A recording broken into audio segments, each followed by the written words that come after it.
So finally, on to DreamJournal episode number 1. I like to call this the Golden Rhinoceros Dream because there's a golden rhinoceros in it.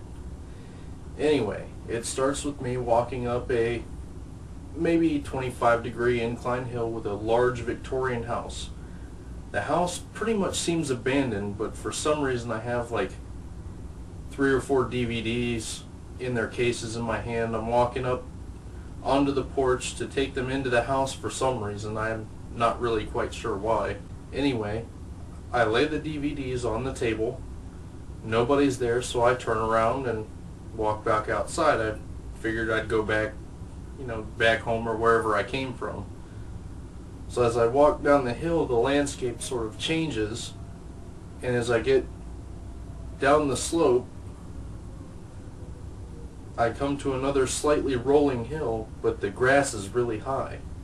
As I come up over the hill, I'm charged head on by this golden rhinoceros, and there's maybe a bird harpy type thing, gargoyle or something, flying in the air saying, "Kill him, he saw us, kill him, he saw us." So instead of running or fighting, my first reaction was to ask, why did it matter if I seen them? And the bird thing tells me that what they're hiding from is worse than death. And somehow they thought that I was able to talk to whatever it is they were running from. So anyway, I don't remember the exact specifics of the conversation that I had, but it turned out that they were demons running from Satan, and in exchange for keeping their location secret, they taught me the weak points and how to fight demons.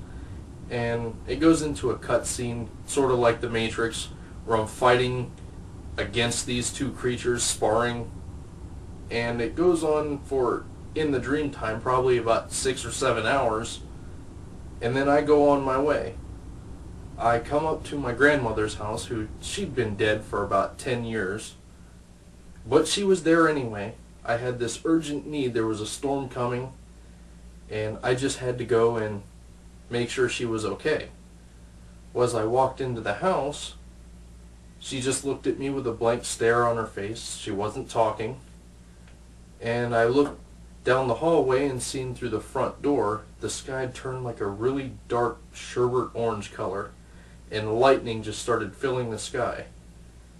And I seen what normally would be a very small obstructed hill with houses and trees just become flattened by a large standing army, kind of like in the movie 300 when the army of 50,000 men came charging up onto the shores. Well, what was weird was they weren't just humans. There were animals, kind of like anthropomorphic animals, carrying guns. There were toy soldiers that were human size. There were, Smurfs. There were trolls. Pretty much everything. And every living thing, and some non-living things like the toy soldiers, are marching in lines, and I ran out to the porch, and it's almost like a narrative voice came from the sky, and it just says, "And all of the soldiers of the world must unite to fight the oncoming evil." And then I remember just turning to my grandma, and she just says, "It's all over," and I woke up. Now I know that seems more, I guess you would consider it an apocalypse premonition type dream, but number one, I was already atheist at the time. Number two, I hadn't been anywhere near a Bible or religious debate around that time, not even in passing. Nobody I knew at the time was willing to even talk about the subject, so I don't know where it really came from.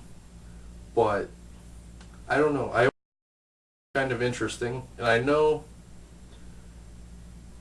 at least I have an inkling that the golden rhinoceros may have some symbolism somewhere. I don't know.